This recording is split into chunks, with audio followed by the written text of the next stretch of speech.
அனைவருக்கும் வணக்கம். இந்த 2025ல செப்டம்பர் மந்த் நம்முடைய ராசி மற்றும் நம்முடைய லக்னத்துக்கு எப்படி இருக்கு அப்படிங்கறத இப்ப நம்ம டீடைலா கிளியரா பார்க்கலாம். வீடியோவை ஸ்டார்ட் பண்றதுக்கு முன்னாடி நீங்க நம்ம சேனலை சப்ஸ்கிரைப் பண்ணாம இருந்தீங்கன்னா மறக்காம சப்ஸ்கிரைப் பண்ணிக்கோங்க. அப்படி பக்கத்துல இருக்க பெல் சிம்பலை கிளிக் பண்ணிக்கோங்க. அப்பதான் நாங்க போற இது போல யூஸ்ஃபுல்லான வீடியோக்கள் உங்களுக்கு உடனுக்குடனே நோட்டிபிகேஷனாக கிடைக்கும்.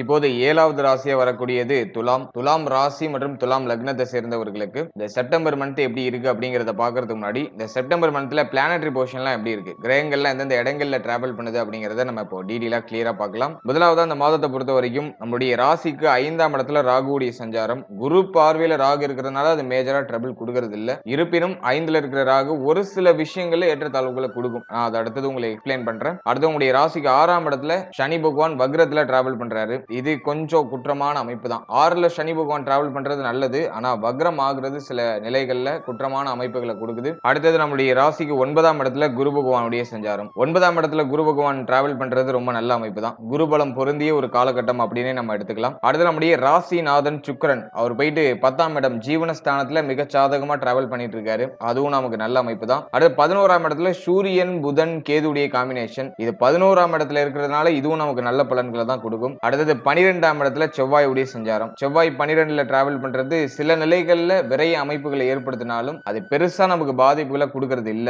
அடுத்த இந்த மாதத்துல கிரக பயிற்சிகளை பொறுத்த வரைக்கும் கரெக்டா 13ஆம் தேதி 2 கிரகங்கள் பயிற்சி ஆகுது. முதலாவதா செவ்வாய் நம்முடைய ராசிக்குள்ள என்றாவாரு. அதனை தொடர்ந்து புதன் பகவான் நம்முடைய ராசிக்கு 11ஆம் இடத்துல இருந்து 12ஆம் இடத்துக்கு டிரான்ஸ்ஃபர் ஆகி ஆட்சி உச்சம் மூலதிரிகோண நிலை அடையும். அதனை தொடர்ந்து பார்த்தோம்னா கரெக்டா 14ஆம் தேதி சுக்கிரன் 11ஆம் இடத்துக்கு டிரான்ஸ்ஃபர் ஆகி கேதுவோட வந்து கன்ஜக்ஷன் ஆவாரு. ஃபைனலா 16ஆம் தேதி சூரிய பயிற்சி. சூரியன் நம்முடைய ராசிக்கு 11ஆம் இடத்துல இருந்து 12ஆம் இடத்துக்கு டிரான்சிட் ஆகும். மேலும் புதன் பகவானோட வந்து கன்ஜக்ஷன் ஆவாரு. இதுதான் இந்த செப்டம்பர் மந்த்துக்கான பிளானட்டரி பொசிஷன். இப்போ இந்த செப்டம்பர் மந்த் ராசி பலன்களை நம்ம இப்போ டீடைலா கிளியரா பார்க்கலாம். முதலாவதா இந்த செப்டம்பர் மாதத்தை பொறுத்த வரைக்கும் நம்முடைய ராசிக்கு 5ஆம் இடத்துல ராகு, 6ஆம் இடத்துல சனி வக்ரம். இப்போதைக்கு துலாம் ராசியை பொறுத்த வரைக்கும் 5ல இருக்கிற ராகு சில நிலைகள்ல குழப்பங்களை பண்ணுது. நிறைய குழப்பிக்கிற ஒரு அமைப்பு. ஒரு தெளிவா ஒரு முடிவெடுத்து ஒரு தெளிவா ஒரு பாதையில பயணிக்க முடியல. நிறைய குழப்பமான மனநிலையே வருது. அடிக்கடி குழப்பத்துல சிக்கிக்கிறேன் அப்படிங்கிற மாதிரியான ஒரு சிச்சுவேஷனை தற்போதைக்கு இந்த மாதத்துல எக்ஸ்பெஷலி துலாம் ராசிக்காரர்கள் சந்திக்கிறதுக்கு வாய்ப்பு இருக்கு.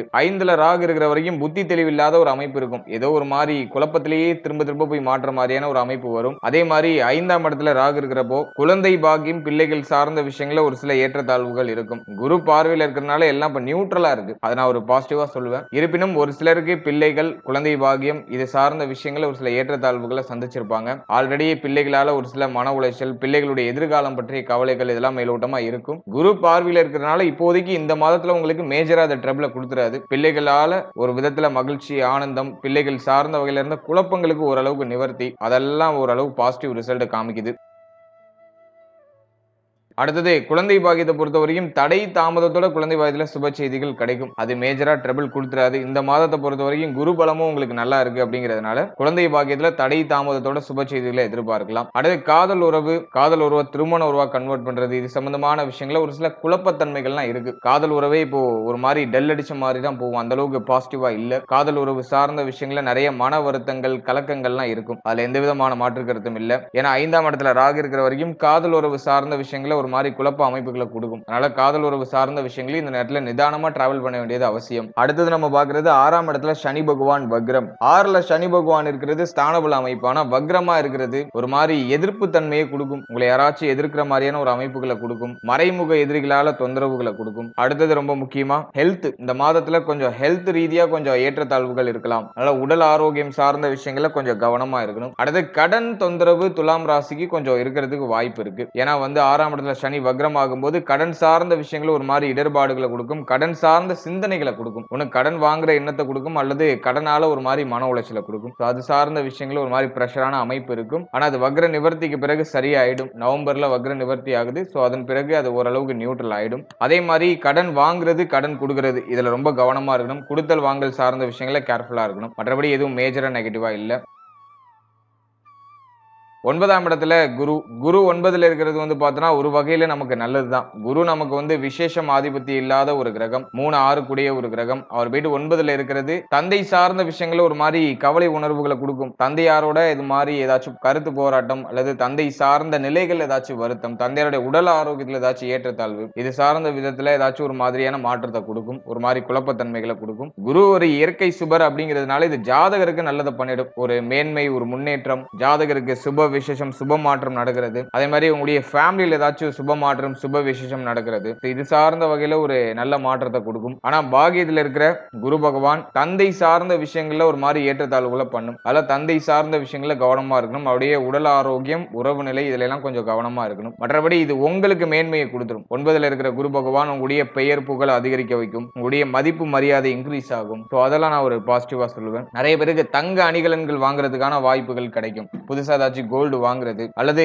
கடன்ல இருக்கிற கோல்டு அதை மீட் எடுக்கிறதுக்கான ஆயத்த நடவடிக்கைகள்ல பண்றது. ஸோ அதுக்கெல்லாம் அந்த காலகட்டம் பாசிட்டிவா இருக்கும். ஆனா தந்தை சார்ந்த விஷயங்கள்ல கவனமா இருக்கணும். அடுத்தது 10ஆம் இடத்துல சுக்கிரன், ராசிநாதன் 10ல. இந்த மாதத்தை பொறுத்த வரைக்கும் முதல் 14 நாட்கள் தொழில் உத்தியோகம் சார்ந்த சிந்தனை தான் மைண்டுக்குள்ள அதிகமா ஓடும். உத்தியோகத்தை சேஞ்ச் பண்ணுவோமா, தொழில் ஏதாச்சும் இன்வெஸ்ட்மெண்ட் பண்ணுவோமா, தொழில் எப்படி இன்னும் நல்லா பிரீஃபா நம்ம எக்ஸ்பேண்ட் பண்றது, புதுசா ஏதாச்சும் தொழில் ஸ்டார்ட் பண்ணலாமா அல்லது இருக்கிற வேலையை விட்டுட்டு வேற வேலைக்கு போலாமா அப்படிங்கிற மாதிரி தொழில் உத்தியோகம் சார்ந்த சிந்தனை தான் கொஞ்சம் அதிகமா ஓடிட்டு இருக்கும். ஏன்னா ராசிநாதன் 10ல, நல்ல தொழில் உத்தியோகம் சார்ந்த சிந்தனை இந்த மந்த்ல கொஞ்சம் அதிகமா இருக்கும். அடுத்தது வந்து இந்த மாதத்தை பொறுத்த வரைக்கும் உத்தியோகம் இல்லாதவங்களுக்கு உத்தியோக வாய்ப்பு மேக்ஸிமம் கிடைச்சிடும். சோ இந்த மாதத்துல முயற்சி பண்ணீங்கன்னா சுப செய்தி தாராளமா கிடைச்சிடும். அடுத்தது உத்தியோகத்தை பொறுத்த வரைக்கும் சம்பள உயர்வு, பதவி உயர்வு, பதவி மாற்றம் இதையும் நீங்க இந்த மாதத்துல எதிர்பார்க்கலாம். ஏன்னா 11ஆம் இடம் மிக மிக சாதகமா இருக்கு. அதனால நீங்க பார்க்கக்கூடிய இந்த உத்தியோகத்துல இன்னும் கொஞ்சம் ப்ரமோஷன் எல்லாம் இன்க்ரீஸ் ஆகுறது, உடைய சம்பளம் இன்க்ரீஸ் ஆகுறது. சோ அதுக்கெல்லாம் இது பாசிட்டிவா இருக்கு. எனவே தொழில் உத்தியோகம் இந்த மாதத்துல முதல் 14 நாட்கள் இல்லாம இந்த மந்த் ஃபுல்லாவுமே பார்த்தோன்னா உங்களுக்கு ஆல்மோஸ்ட் பாசிட்டிவா எடுத்துட்டு வந்துடும். தொழில் உத்தியோகம் சார்ந்த வகையில மேஜரா எந்த ட்ரபிளும் இல்ல. ஆல்மோஸ்ட் எல்லாம் உங்களுக்கு பாசிட்டிவா வந்துடும். அடுத்தது நம்ம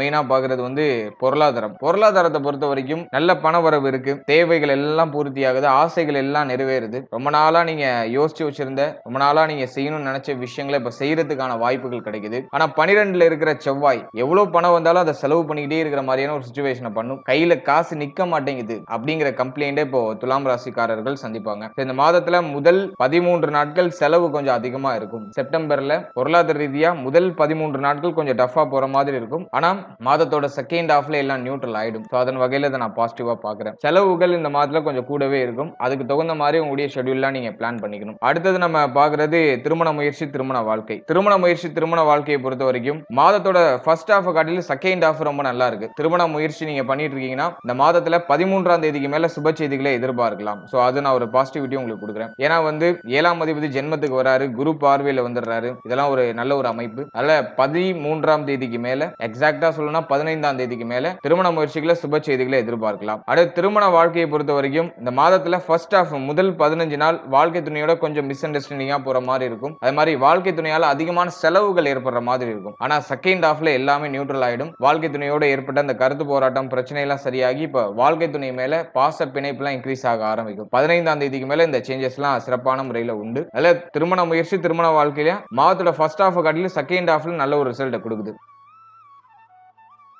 அடுத்து நட்பு வட்டாரம், நண்பர்கள் சார்ந்த விஷயம் இதெல்லாம் நம்ம அனலைஸ் பண்ணும்போது ஃபர்ஸ்ட் ஹாஃப்ல நண்பர்களால நிறைய செலவுகள் ஏற்படுற மாதிரி ஃபீல் ஆகும். ஆனா செகண்ட் ஹாஃப்ல நண்பர்களால ஆதாயம் கிடைக்கும். புதிய நண்பருடைய பழக்க வழக்கங்கள் கிடைக்கும். அதனால உங்களுக்கு ஏதோ ஒரு விதத்துல ஒரு நல்ல ஒரு வளர்ச்சி, நல்ல ஒரு மாற்றம் அப்படிங்கிறது ஏற்படும். எனவே நண்பர்களுடைய சப்போர்ட் இந்த மாதத்துல செகண்ட் ஹாஃப்ல உங்களுக்கு பூர்ணமா கிடைக்குது. அடுத்த இந்த மாதத்தை பொறுத்த வரைக்கும் கோப உணர்வு கொஞ்சம் அதிகமா வரதுக்கு வாய்ப்பு இருக்கு. ஜென்மத்துல செவ்வாய் வேற என்டர் ஆகுறாரு. 13ஆம் தேதிக்கு மேல கோப உணர்வு அதிகமா வரலாம். அதனால உங்களுடைய பேச்சு வார்த்தைகள், உங்களுடைய கோப உணர்வு இதுல எல்லாம் கொஞ்சம் நீங்க கவனமா இருக்கிறது ரொம்ப நல்லது. அடுத்து நம்ம பாக்குறது ஸ்டூடெண்ட்ஸ், மாணவ மாணவிகளை பொறுத்த வரைக்கும் இந்த மாதம் ஒரு எக்ஸ்ட்ராடினரியான ஒரு டைம் பீரியடா இருக்கும். உயர்கல்வி படிக்கிற மாணவ மாணவிகளுக்கு ரொம்ப நல்லா இருக்கும். படிப்பு சார்ந்த வகையில பெருசா எந்த தடுமாற்றமும் இல்ல. சூரியன், புதன் இந்த கிரகம்லாம் ஆல்மோஸ்ட் உங்களுக்கு வந்து ஒன்னா கன்ஜெக்ஷன்ல தான் டிராவல் பண்ணுது. புதனாதித்ய யோகத்தை அற்புதமா ஏற்படுத்துது. அதனால படிப்பு சார்ந்த விதத்துல எந்த விதமான தடுமாற்றங்களும் மேஜரா இருக்காது. கல்விக்காக செலவு செய்ய வேண்டிய சூழ்நிலை, கல்வி சார்ந்த வகையில நிறைய இன்வெஸ்ட் பண்ண வேண்டிய சூழ்நிலை மட்டும்தான் வருமே தவிர மற்றபடி கல்வியில தடையோ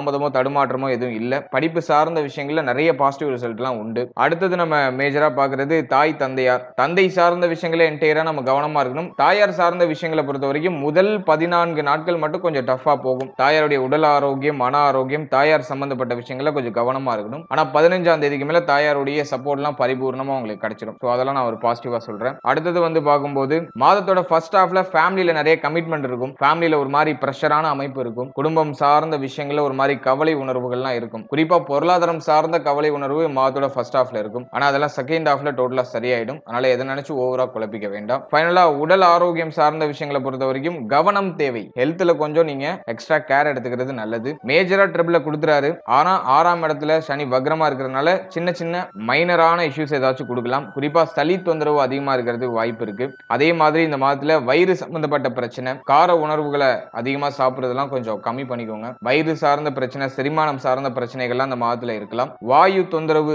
அது வந்து ஒரு சிலருக்கு இருக்கிறதுக்கு வாய்ப்பு இருக்கு. அடுத்து உங்களுடைய கால் பாதம், உடைய முழங்கால், கால் சார்ந்த பகுதிகள் இதுல எல்லாம் ஏதாச்சும் பெயின் இருக்கிறதுக்கு வாய்ப்பு இருக்கு. இதுல எல்லாம் நீங்க கொஞ்சம் கவனமா இருந்துக்கணும். மற்றபடி இந்த மாதத்தை பொறுத்த வரைக்கும் மேஜரா எந்த ட்ரபிளும் இல்ல. பிளானட்டரி பொசிஷன்லாம் உங்களுக்கு ஆல்மோஸ்ட் ஃபேவரா தான் இருக்கு. எதுவும் பெரிய நெகட்டிவா இல்ல. ஃபர்ஸ்ட் ஹாஃப் செகண்ட் ஹாஃப் உங்களுக்கு ஆவரேஜா நகர்ந்துரும். எதுவும் பெரிய நெகட்டிவான இன்ஃப்ளூயன்ஸ் பண்ணிடாது. நீங்க இந்த மாதத்தை பொறுத்த வரைக்கும் பொருளாதாரம் மேனேஜ்மெண்ட் அதுல கொஞ்சம் கவனமா இருக்கணும். அதே போல உங்களுடைய ஹெல்த்ல கொஞ்சம் எக்ஸ்ட்ரா கேர் எடுத்துக்கணும். பிள்ளைகள் சார்ந்த விஷயம், குழந்தை பாக்கியம் சார்ந்த விஷயம் இதுல கொஞ்சம் சகிப்புத்தன்மையோட செயல்படணும். மற்றபடி உங்களுடைய கெரியர் சம்பந்தப்பட்ட விஷயங்கள் எல்லாம் எதுவும் டிராபேக்கா எதுவும் இல்ல. அதனால இந்த மாதம் பாசிட்டிவா தான் இருக்கு. உங்களுடைய முயற்சிகளை நீங்க செய்யலாம். புதுசா ஏதாச்சும் ஒரு விஷயம் ட்ரை பண்ணணும்னு ஆசைப்படுறீங்கன்னா அதை இந்த மாதத்துல செய்யலாம். உங்களுடைய புதிய முயற்சிகள் வெற்றியை கொடுக்கும். வாழ்த்துக்கள்.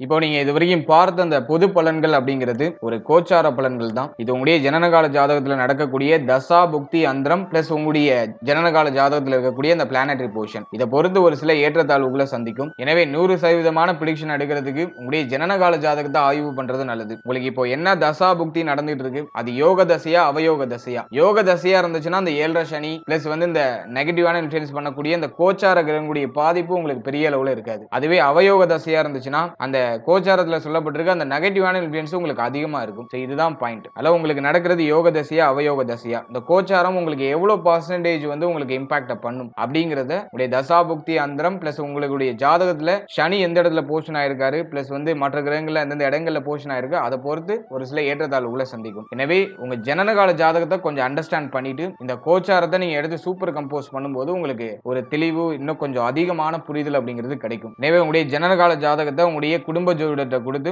ஒரு வாட்டி ரீட் பண்ணிட்டு கோச்சாரத்தை நீங்க எடுத்து சூப்பர் கம்போஸ் பண்ணுங்க. அது இன்னும் உங்களுக்கு வந்து தெளிவான ஒரு மனநிலையை கொடுக்கும். மேலும் நம்முடைய சேனல்ல இதுக்கு முன்னாடி ஒரு லக்னம், ஒரு ராசி, ஒரு நட்சத்திரம் இது எல்லாத்துக்கும் ஜெனரல் பிரிடிக்ஷன் அப்படிங்கிற ஒரு செக்மெண்ட்ல வாழ்க்கை பலனை நம்ம டீடைலா எக்ஸ்பிளைன் பண்ணி ரிலீஸ் பண்ணிருக்கோம். அந்த பதிவுலாம் நீங்க பார்க்காம இருந்தீங்கன்னா மறக்காம செக் பண்ணி பாருங்க. அதை பார்க்கும்போது உங்களை பற்றிய உங்களுடைய வாழ்க்கை பற்றிய ஒரு தெளிவு ஒரு புரிதல் உங்களுக்கு கிடைக்கும். மேலும் நம்முடைய சேனல்ல கோச்சார பொது பலன்கள்லாம் டீடைலா எக்ஸ்பிளைன் பண்ணி ரிலீஸ் பண்ணிட்டு வரோம். குரு பயிற்சி, சனி பயிற்சி, ராகு கேது பயிற்சி, அப்கமிங்ல இருக்கக்கூடிய இந்த குரு வக்ர பயிற்சி பிளஸ் வந்து சனி வக்ர நிவர்த்தி பலன் இதெல்லாம் அப்கமிங்ல நம்ம ப்ரிப்பேர் பண்ணிட்டு இருக்கோம். அதெல்லாம் உங்களுக்கு அடுத்தடுத்து ரிலீஸ் ஆகும். எனவே அந்த பதிவுகள்லாம் உங்களுக்கு வந்து சேரணும்னு ஆசைப்பட்டீங்கன்னா இந்த சேனலை மறக்காம சப்ஸ்கிரைப் பண்ணிக்கோங்க. மேலும் இந்த பதிவு பற்றிய ஃபீட்பேக்லாம் என்ன அப்படிங்கறத கமெண்ட் செக்ஷன்ல சொல்லுங்க. அடுத்தது உங்களுக்கு என்னென்ன காம்பினேஷன்ஸ்ல வீடியோஸ் கொடுக்க முடியும் அப்படிங்கறத நாங்களும் இன்னும் ரிசர்ச் பண்ணி ஒரு பெஸ்டான சர்வீஸ் உங்களுக்கு கொடுக்கறது நாங்க ட்ரை பண்றோம். And finally very limited time, so be cool, stay happy, stay healthy and enjoy. வாழ்த்துக்கள். நன்றி.